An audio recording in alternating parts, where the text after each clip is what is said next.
Well, the USC program overview is done and complete, and USC fans showed out. Now over 600 subscribers on the road to 1,000. So thank you, everybody who subscribed to the channel thus far. Really appreciate your support as we're a growing channel. Today, as you can see, we got the Minnesota program overview. We're going to start with football, end on some basketball, and we have Mike here. Mike, I appreciate you joining us. Do you want to tell the people where they can find you and what you're working on and stuff like that? Yeah, absolutely. You can find me at the We Live for Saturday podcast. It is a Big Ten football podcast about the entire we go in depth on all 18 teams in the Big Ten. So you can find us on Twitter at We Live for B1G Sat. You can also find me on Twitter at Alibabwa26. And yeah, listen to We Live for Saturday. Absolutely. And we'll have links in the description to all of his stuff below. So if y'all want to go and support him, go ahead and click the channels or click his links and go over there and support. So I guess without further ado, we'll just get right into it. And I think I'm just going to start from the top. With the 2023 season, the average on the offense was pretty bad. As a Nebraska fan, I know what bad offense looks like. 110th out of 133, 20.9 points per game. The defense giving up 347 points at 26.7 points per game. In your opinion, what were the biggest issues in this season? Because, in year 7 of Fleck, I think there was a little bit more optimism. I would say that he's kind of hammering out some of these kinks. But in your opinion, where do you think that he's at in terms of building this team? And how does Minnesota feel overall about everything? That's a really interesting question. I think the first thing you have to say two things. One, the health was really rough last year.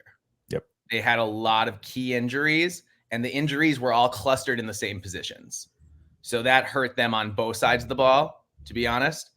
And then I would say the other major thing is PJ Fleck made a decision a few years ago to go all in on Ethan Kaliakmanis. Yeah. And he thought he was the answer. And PJ actually refrained from recruiting another quarterback for an entire recruiting cycle. Yeah. Just to show his commitment to Ethan because he thought he was a future NFL player. Well, he wasn't. He wasn't. Yep. And he was not adequate. He was not anywhere near what we got from Tanner Morgan even. Yeah.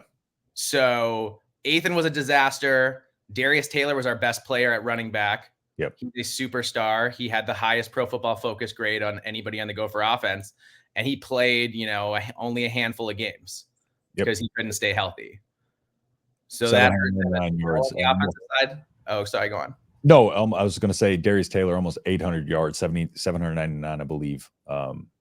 Specifically, yeah, almost 800. Like you said, he was a key part of that offense, especially after losing Mo Abraham. Yeah.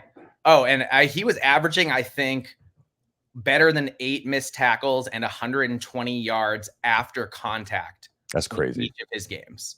That's crazy. Those are Mo Abraham numbers, right? Yep. Without him, it got really thin at running back. And by the time we got to, so like the Michigan State last year, the Gophers were on their 5th string walk-on running back. And he managed to have 200 yards because Michigan State couldn't stop anybody from running the ball last year. Yeah. But, the performance, there was a marked drop-off. So that's what I would say about the offensive side of the ball. And also, once you get past, Daniel Jackson was great as a number 1 receiver. He's a star. He was one of the best wide receivers in all of the Big Ten. Even when we got crushed by Michigan, Daniel Jackson got open and scored a big touchdown because he could play with anybody, right? Yep. Our next 2 top targets were Brevin Spanfor at tight end, who had the worst season in his career as a senior. And then Corey Crooms in the slot, who couldn't really catch, who wasn't. So not only were we not throwing the ball accurately, but we weren't catching the ball when it got there. Yep. Yeah. So that made things, without Darius Taylor to lean on for most of the season, that made things really tough offensively. Yep. And then defensively is it was a little bit of a mystery, but really it came down, I think, to all of the injuries. Cody Lindenberg is a NFL level talent at linebacker, and he, again, only played a few games. And they had issues. I mean, by the end of the year, they were trotting out True Frosh at corner against Wisconsin. And it's like, when you get to that point where the depth is shot that much, it gets to be a problem. So it gets ugly. So I think I would chalk up the defensive struggles largely to the health issue. The offensive struggles, I just think you had the wrong quarterback, and again, you couldn't stay healthy. But really going all in on Ethan was just not good. Yeah. I mean, now we're entering year 7, I think, of PJ Fleck. Year 8. Okay. Year 7, yeah. Got it. Okay, so we're entering year 8. He is, what's a polite way to say, a lightning rod when it comes to the coaching profession. He's fiery. He's one of those guys where if he's coaching your team, you love him. If you're being coached by him, you love him. If you're on the other sideline, you kind of find him a little aggravating. And Mike, full disclosure, the two guys to your side, to the right and left of you, find him kind of slightly annoying. Tell me right now, like, again, entering year 8, if you look at his record outside, I think just that COVID year, like he's had a very successful stretch heading the Minnesota program. What is the feel around PJ Fleck right now? I mean, it's really interesting because you look outside the COVID year when the Gophers got crushed by COVID as badly as any team in the country and had went 3-4 or whatever. But PJ's had 2 bad seasons. He had his first season, he went 5-7. And then last year he went 6-7. And those are the 2 bad years he's had. And every other year, it's 11 wins, 9 wins, 9 wins, and then 7 wins, I believe. So the feeling is that last year was a big disappointment. And the natives were definitely getting restless towards the end of the year. There was a lot of frustration about being, 7 years into a program and having a down year like that. You want to not have those. But when you kind of put it in perspective, unless you're, Michigan or Ohio State and you're just reloading every year, you're going to have a down year once in a while.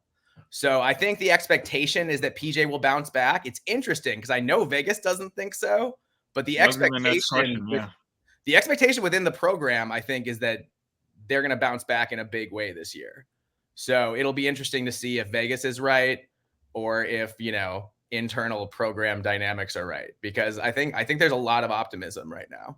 Because the Vegas over-under, I believe, was 4.5, right? 4.5. And I did listen to your show. They tend to be conservative, though. I did listen to your show, so I kind of know. It was juiced to the over, to be fair. Yeah. I know your thoughts on the show, but let the audience know here. Obviously, the rest of us kind of look at it, and I was shocked by it because, again, when I think of a PJ Fleck team, a 4.5 seemed pretty low to me. But you from the inside, like, I mean, I took a look at your schedule, which I'm sure we'll take a look at in a little bit. But what are your thoughts when you saw that 4.5? I thought it was wild. I thought it was a wild level of kind of disrespect for a program that's as established as Flex is, and that has had essentially 1 down season since his first rebuilding year, outside the COVID year. And I also look at the schedule and look, the new Big Ten is tough, right? It's tough for everybody, but you don't play Ohio State and you don't play Oregon. Yep. And that's about as favorable as you can hope for in the new Big Ten, right? Yeah. This schedule is, you get Michigan off of all of the turnover that they've had. USC is a question mark at quarterback and defense, UCLA, new head coach, Iowa at home. Penn State, we still don't know if Penn State's going to be able to make that jump. However, they'll probably be the best team y'all face. But, like you said, you missed the top 2 teams in the conference. So, yeah. And the last time Penn State was pretty good and they came to the bank, it didn't go great for them. I'll always have to bring that one out. Oh, yeah. Y'all get them at home. Even your away games are, against teams like UCLA, Illinois, Rutgers. You're not talking about like the juggernauts. These are away games that, Minnesota playing to their potential can actually win. So I'm in agreement with you. Honestly, 4.5. Yeah, it seems really, really low to me compared to the schedule that I'm looking at on the screen right now. Definitely with the schedule, I think that's low.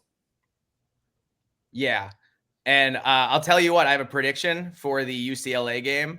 I think that game is going to have a neutral field kind of vibe, because the Gophers, Gopher fans travel well, and they will circle that 1 out of conference game. And you would know as well as I do, if you're a Big Ten fan, the Rose Bowl is Mecca, right? Yeah. And So when we UCLA went fans to, don't show up. exactly. When we went to Colorado a couple of years ago, we had 15,000 fans. And I think it's going to be something in that vicinity going to the Rose Bowl. So I think I would expect to see a really good Minnesota contingent at that game. Yeah. Just talking about PJ, and now you brought up the Rose Bowl. I'm just curious. Like, obviously, another storyline coming into that game was the UCLA job being open, and I heard PJ's name, pop up a lot when it came to that job. And it's not just unique to the UCLA job. It seems every offseason, PJ's agent is working extra overtime and making his money. Is there any resentment in the fan base or just annoyance of just being tired of hearing this talk over and over again? Or do you think that PJ, it's just his agent working and PJ's relaxed and he's comfortable at Minnesota potentially for the rest of his career? The thing is, every time he's done this, he's come back and gotten more money for his assistants or an extension on his deal or something that sweetens the pot at home, right? Like he just got $500,000 for his assistants based out of, I think, based out of that flirtation with UCLA. So like, nobody loves it, but I kind of think Minnesota fans have made peace with it because, again, PJ Fleck is now the third most tenured coach in the Big Ten. It's just Kirk Ferentz and James Franklin who have been there longer. So he's kind of been here long enough to have built up the equity. I'm not saying PJ will never leave, but to me, if I see PJ leaving, I see him either going to if he got like an NFL shot, right? Mm-hmm. Like if he had a couple good years, parlay that into an NFL shot, I could see him taking that. Or if, there's probably 3 or 4 schools. PJ Fleck is very particular, and he also has certain family obligations that are in the Midwest. So I don't think he would take just any job. I think it would have to be a job on kind of his short list of what would fit into what works for him. So the odds of him actually getting one of those jobs could happen. And if someday, look, if Notre Dame opens up and they want PJ Fleck, God bless. Mm-hmm. I could see that something like that happening, or him going there, or like a Michigan. But I'm also not sure any of those schools want to row the boat. That's what I was thinking. It's one of those things I feel like he would really have to show out. And at that point, Minnesota would probably pull out all the stops to keep him. Yeah. And it's a matter of, he would have to kind of coach up to that for sure. Yeah. So sure, PJ could leave. It's college football. Any coach could leave at any time. Yeah. Right. But I'm not losing a ton of sleep for it, or a lot of sleep over it. And I feel like we're in a pretty good place. Feel like we're kind of in the place that Penn State's in, where it's like we're happy enough, but want PJ to get back to that 2019 level. Yeah. Which we haven't seen where it all clicked, right? We've had really good last year, notwithstanding. We've had really good defenses. We've had a really good running game. The passing game has kind of been a mess since 2019, since we lost Tyler Johnson and since Rashad Bateman. Those guys have not been as replaceable as, as we wish they could have been. Rightfully so. Yeah, no, they were great players. Pretty good, yeah. For sure. But you've got Daniel Jackson entering his last year, and I think he can really do damage. And I like our supporting receivers. I think they've come along. And I think you could see a guy like Elijah Spencer or a guy like Lemeki Brockington, who started to play some good ball as last year went on. Lemeki got hurt, so he missed a lot of the season again. So another one of injury. But he was coming on real strong before he got hurt. And I think somebody like that, or like Kenrick Lanier, who got rave reviews as a true frosh. I just think, look, Max Brosmer is transferring in from New Hampshire. He was a Walter Payton finalist for the top FCS offensive player. He led the FCS in passing yards. He led in first downs. He led in passing attempts. I think he had 3,500 yards passing last year and a really good touchdown interception ratio. I know it's FCS, gentlemen, but his Pro Football Focus grades are legit. They're really, really high. Yeah. And especially his passing, and especially his intermediate passing and those 10 to 20 yard passes where Ethan really struggled. Really, really struggled in those passes. And there was a time we were playing Wisconsin, and it was fourth down, and Ethan threw one, just airmailed it over the receiver's head. And you saw PJ, it cut to him on the sideline. And I saw in his eyes, it was over. with Hayden. I saw him move on. I saw him go to the transfer portal, and already in his head, he was like, it's not it. But I'll give PJ credit. When things haven't worked out, he has addressed them. Yeah. And I think, and that has generally worked out. The big question is Corey Heatherman, I think, as the new defensive coordinator. He comes from so he's very close. Rutgers and Minnesota have an incestuous coaching relationship. Mm-hmm. They have a lot of coaches and even players now who have been at both places. So Heatherman runs essentially the same scheme at Rutgers that Minnesota has been running. It's pretty much, it's like very, very similar. So it should be a pretty seamless transition, but you expect PJ to bounce back and have a really good defense because that's what he's done. I think he has the pieces to do it. I think Ja Joyner is going to terrorize people in his last year at defensive end. He had really good rushing stats last year and honestly could not buy a penalty at times. I mean, I'm telling you, guys were hanging all over him and he's going to the quarterback and they're like ripping his helmet off. And I'm just like, what does Ja have to do to get a call here? But I think we're going to see him, get a lot of sacks this year. And the Gopher D line, I think, will be a lot more active maybe than we were last year. Yeah, to your point, Max Brosmer in FCS, 6,613 yards, 56 touchdowns in 2 seasons. And he had tore his ACL before his sophomore season, but he rebounded in a big way, as you can see. And like you said, the PFF numbers, I'm a big efficiency guy. So, when the advanced analytics and the numbers match up, I'm a big fan of that. I think my biggest question is with Drake Lindsey. How does the fan base feel about Drake Lindsey? Obviously very, very talented and probably a lot of excitement for him. And do you expect, with Brosmer getting in there, do you expect Drake Lindsey to stick around, because how many years of eligibility does Brosmer have left? Just one. Oh, he has just one now. Okay. I didn't know if he had that extra COVID year or not. Okay. So he'll fall right in the wing. So how's everybody feeling about the Drake Lindsey transition and what is word, out of maybe, the winter mat drills and stuff like that about Drake Lindsey? People are really excited about Drake Lindsey. They think as far as high school quarterbacks go that he's, one of the most talented quarterbacks that Minnesota's gotten for quite a while. Yep. They had a tough, recruitment to keep him. Yeah. And they kept him even with, his in-state Arkansas offering late in the process. So it was a big get for the Gophers to keep him. There's a lot of excitement about him. I think the feeling is they want him to redshirt really badly. So the plan is to take a portal quarterback to be the backup after the spring period. In the next portal period, the plan for the program is to take another quarterback and say, hey, you can come in, be the backup. You're one play away from being a starter on a Big Ten team. Yeah. And then next year, you get to battle it out with Drake Lindsey and see if you can win the job. Yeah. So there's a lot of optimism for Drake Lindsey, but nobody wants to see him play this year.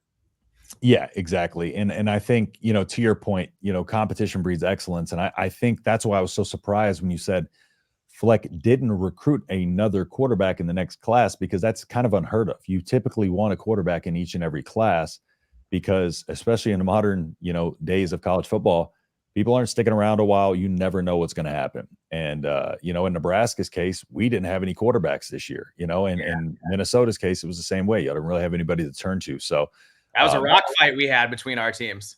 Man, that week 1 game, and after that game, I was like, Minnesota's a very good team. They don't beat themselves and stuff like that. And so, I got hyped after that one because we did keep it close, on the road in Minnesota, first game opener. But then I realized we were both terrible.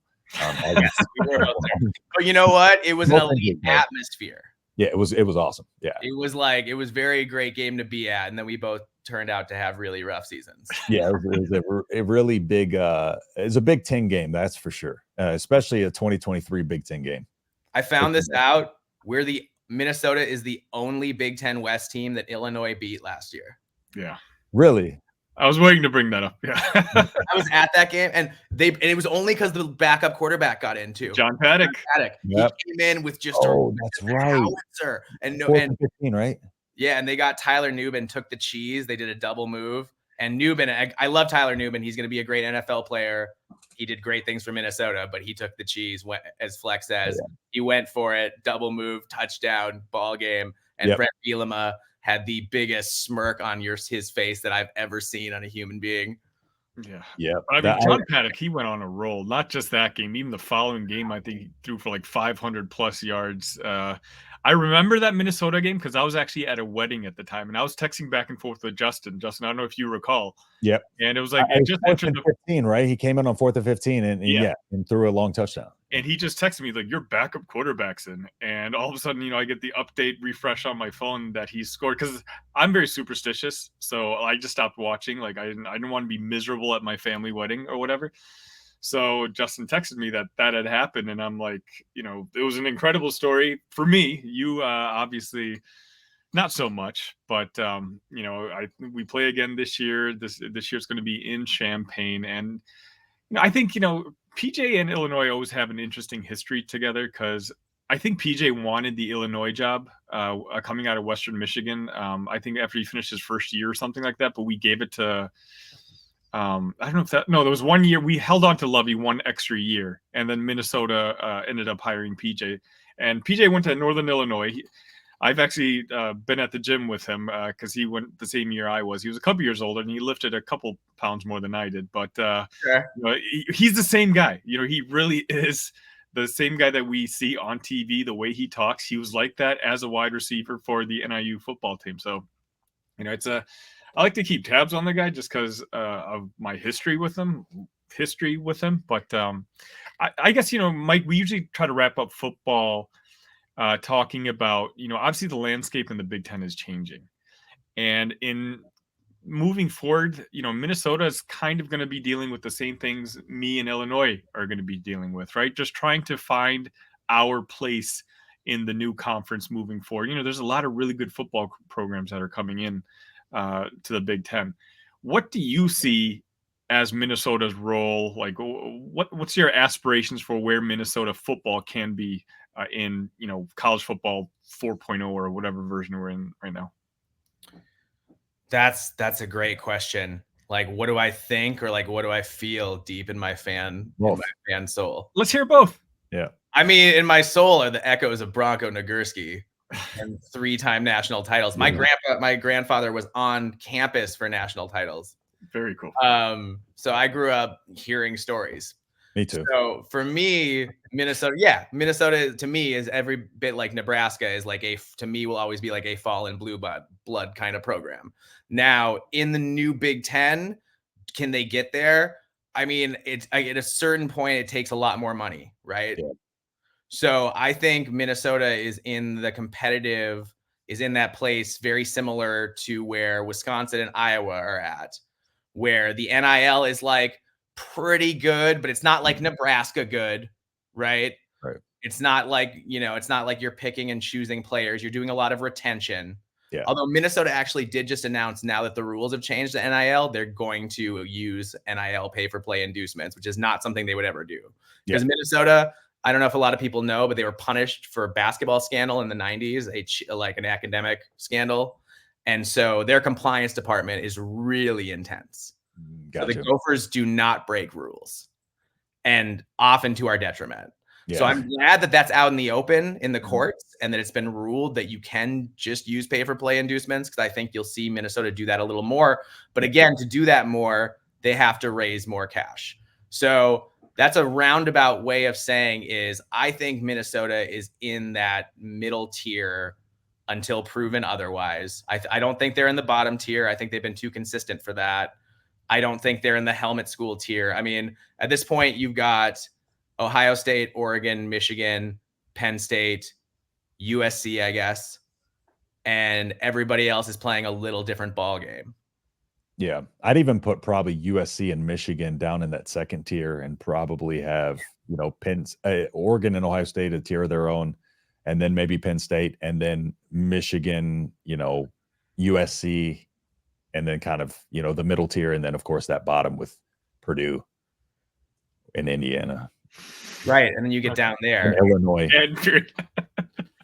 I mean, Illinois had done some good stuff under Bielema. I think they could bounce back and have a nice year. I don't see Bielema staying down. That would surprise me. For me, it's like all I can be as an Illinois fan. I'm pretty confident moving forward, but Illinois has been down for so long historically that, I just have to let Bielema's work show on the field. So I'm kind of a little bit more quiet when it comes to where I think Illinois is headed. Yeah, I think Minnesota could really go either way. I think continuity is so big. And I think keeping Fleck, even though he, when he's up 2 scores, the way he makes offensive play calls, like he's just trying to hold on to that lead instead of extend it, like has taken years off my actual life.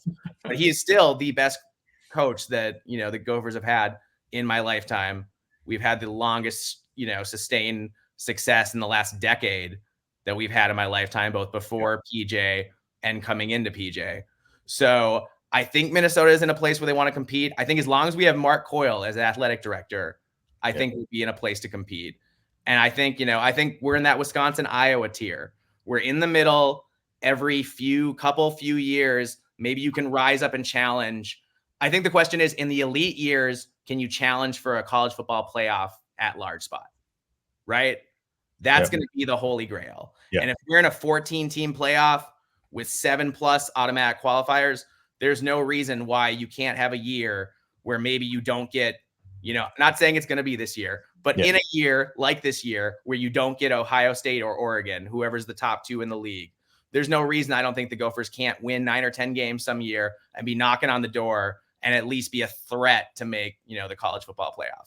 Yeah. And that's where I'd like to see them. And then in regular years, I think it's going to be harder than it was before. I think 7 wins might be a better season than I'm used to it being. Yeah. And to your point, I do about the continuity and the retention. Like, I don't think enough people stress the importance of that, because Matt Rule specifically called it. He's like, it's our in-house recruiting, and it's more important than the recruiting we do out there. Because, and data has proven it, there's this analytical data that you do year after year, and Iowa State has 83% of their offensive production returning. Nebraska's third at 77%. But those numbers like tend to indicate that if you're 80% or above or around that range, you're going to get about a 12-point increase in your overall per game stats and have a 3-win increase. So, and if you're at the bottom of that tier, it exponentially gets worse. So that the data has proven that there is a correlation there. There's outliers, of course. But I just wanted to hammer home your point about retention and foundation, because you have a school like Alabama now where, they got players based on, money and all this other stuff. And Saban basically left because that's all the players care about there now. They're not there necessarily to be with Bama, because they can go get more money from Georgia. And there's not that, I was talking to Sonny about this earlier when they got an Illinois prospect, that 500-mile radius, those are the players that usually stick around. So hammering home the guys that he wants, and like you said, focusing on the guys in-house is very important. So I do think there is something to that. And I do think that will be a strength of some teams going into the, as college football continues to get turn into the Wild Wild West. And who knows, by the end of it, we may have 20 playoff spots. We're 10 months away from it. We already added more. So yeah, but I think what the good news is for schools like Minnesota, and I would include Illinois, and I'd include Nebraska in that. I know Nebraska maybe doesn't want to be included, but I think you're, in the same. Listen, I'll take. Right? We don't until we prove it. I'll take it. Okay, I think the fact you're going to see a further stratification of recruiting as the TV revenues get more disparate. At a certain point, the players are going to get paid, right? That's going to happen. And at that point, the SEC and the Big Ten are going to be able to pay more. Yep. And they're gonna. Yep. And that's going to really happen. And when that happens, I think the recruiting rankings are going to tilt a little bit, even more than they already have. And they already have. We saw, the Big Ten had 90 prospects at the NFL Combine just now, and the SEC had 89. Purdue had a top 30 class, or a 30-something ranked class. Yeah. You're seeing teams that have struggled that are going to be, and I think there's some exciting, and the Big Ten is so full of great coaches now. I don't think there's a bad coach left in the Big Ten. Yeah. Now that Indiana hired Kurt Signetti, I don't think there's a bad. Well, I'm not a big fan of old boy over there at Purdue, but yeah, sure. Well, we'll see. At Purdue, it was an interesting hire because he was so inexperienced, and it just seems like it's a dice roll when you do that. But Yeah, and I don't like him. I just think he's arrogant. sure. You know, the reason PJ Fleck gets on my nerves. First off, hear this. Those tight yellow pants, bro. Like, and then it's the row the boat, and just like I feel like half the stuff he says is so corny. Like I feel like he's like Chat GPT, like just kind of pumping out like quotes and stuff. You know, like it's row the boat, man. Like last year, I was like, they're lost at sea right now. I don't know where he's rowing to, but no, it's one of those things that's like I don't know the inner workings of that. I just see Fleck, and we see, you know, the memes about him and stuff like that. So I don't know the inner workings as well as you and Minnesota fans do. So and like you said, to your point, he has been very successful there, considering, you know, it's Minnesota outside of a couple of seasons. So if you have any other points on that before we move to basketball, anything else you want to touch on the football team? Yeah, I think Fleck is a unique fit for Minneapolis because we have a really adversarial media. Yeah. We have a pro sports media that treats the Gophers like it's a pro sport. Yeah. And they're every bit as hard. And in fact, honestly, they're harder on the Gophers. Yeah. There's a saying that the weirdest rivalry in college sports is the Minnesota Gophers and the Twin Cities media. So I think the fact that PJ Fleck is Mr. Positive and he's like, we're moving forward. And also the row the boat thing had to deal with, he had a dead infant son. Oh, really? How he got past it was saying, oh, well, that's one way to make me feel terrible. Appreciate that. No, that's okay. No, I understand how it sounds corny, but I think All it's right, guys, I'm out. We'll edit that part out. Yeah. But I think that in the media climate we have in the Twin Cities, it's really good to have a guy who's gonna promote the program and who's gonna be really positive and who's gonna say row the boat, Ski-U-Mah, go Gophers, and mean it every single time. Yeah. And Wait, how you say that again? What is that word? Sky what? Ski-U-Mah? I thought it was schema. I never like heard anybody actually say it. I've just seen it. Okay. Oh yeah, that's what Gopher fans say to one another. I just don't know what it is. Like, what does that mean? Oh, so short version, in the late 1800s, there were these two dudes watching some native kids do a canoe race. And every time somebody won, they shouted sky or ski. And so they put that together with U-Mah for the U of M because they thought sky meant victory. They were wrong. It's totally, it was just gibberish. There was no word that they had. But by then it was too late. And we say Ski-U-Mah. We had it. Whatever. I mean, at least there's a cool backstory to it, a funny backstory. Yeah. I appreciate that at least. Exactly. It's a very uniquely college sports kind of thing. Yeah.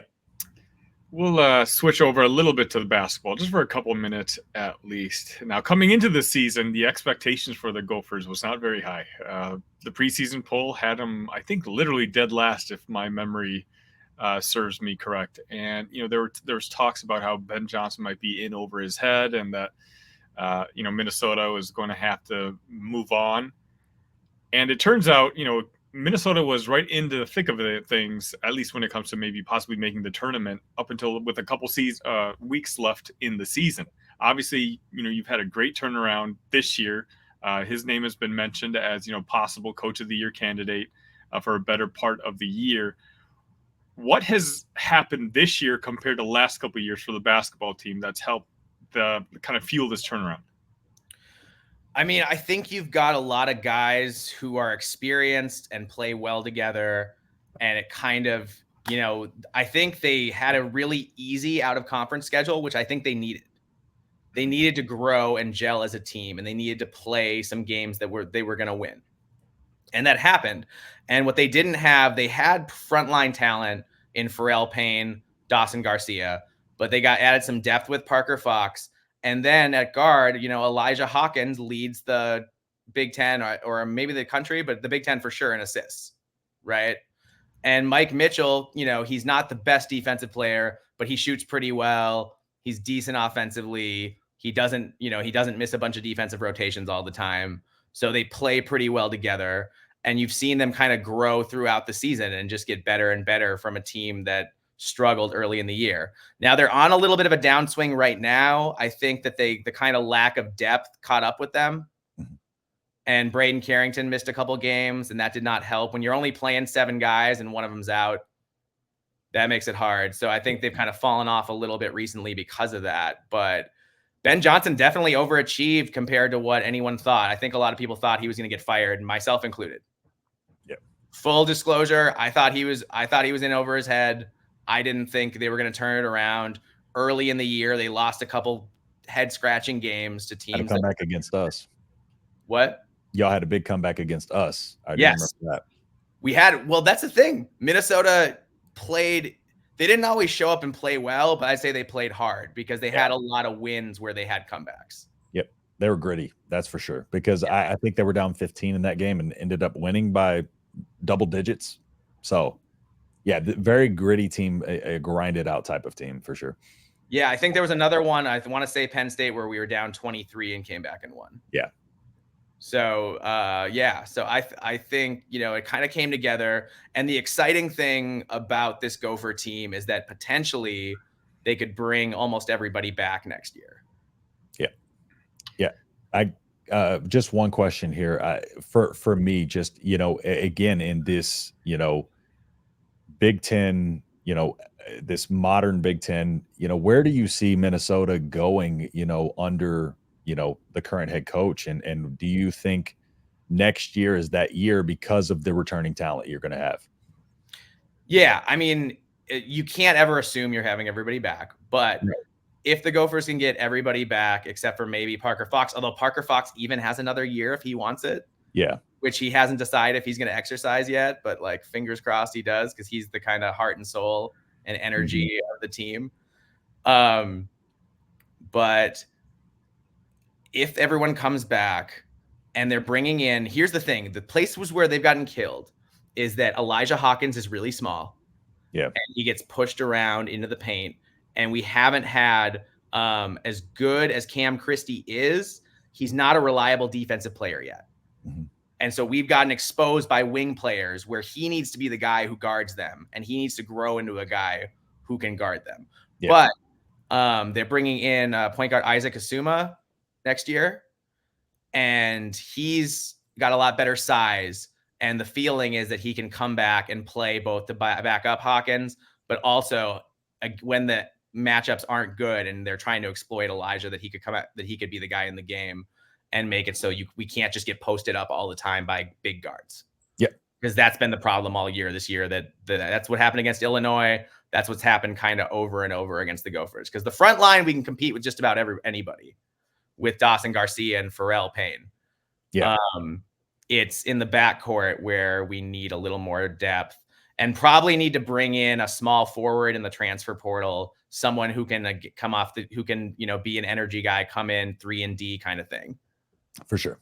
So you said coming into this year, you raised your hand when it came to, Ben Johnson needing to be fired. After this year, do you think it was like a catching lightning in the bottle type of season for Ben? Or do you think now that he is the right guy moving forward and, you have more confidence in his ability to take you to the next level?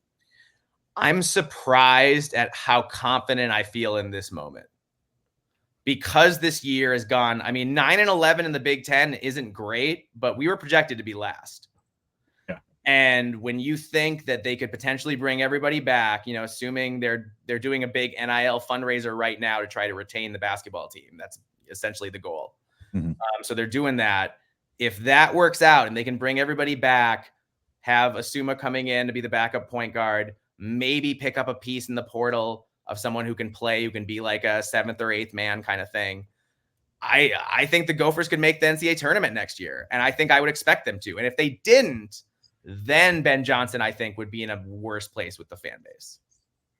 So I think the expectation is, as long as they bring, Dawson Garcia, Pharrell Payne, as long as the crew comes back, that next year they should make a run. They should make the NCAA tournament. They're going to schedule out a conference in a way, I believe, that will give them a better chance, a better resume, so they can build up more of those quad 1 and 2 wins and have a better chance to make it. So yeah, I think that's the expectation.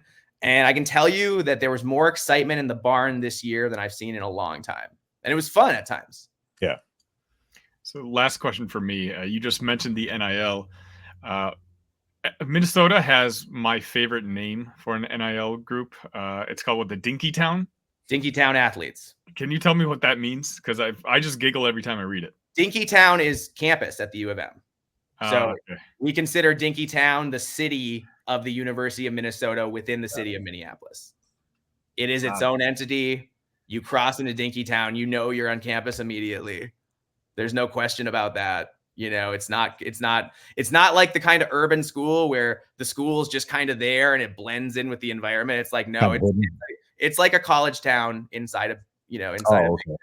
Usually dinky means like small. So like that was my thing. Like when I use the word dinky, it means like small. So yeah. Nope, Dinkytown. That's U of M campus is awesome. Synonymous with Dinkytown. So Dinkytown athletes. What a great way to end the show. No, really appreciate it, Mike. Thank you so much for giving us your time. And, I really appreciate your patience getting on here with us. And if you want to tell everybody one last time where they can find your stuff, and again, links will be in the description to all of his work. If you want to go ahead and let the people know where they can find you one more time. Yeah, absolutely. So my podcast is We Live for Saturday. That's We Live for Saturday, singular. There's a We Live for Saturdays. That's not us. We Live for Saturday, singular. That's at We Live for B1G Sat on Twitter. And then you can find me on Twitter at Alibaba26. And I will have that, like these gentlemen said. I think they're going to help me put that in the show description.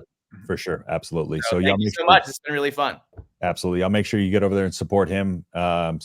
He's encouraged to come back on the channel, and appreciate all the new Minnesota fans that potentially joined the channel. Happy to build a Big Ten community here, and we are building it quickly. So if y'all like what we're doing here, again, please consider liking and subscribing. And we got some program overviews coming for you a little bit later in the week into next week. We have a lot of good stuff planned for y'all. So stay tuned, and we will see you on the next video. Peace.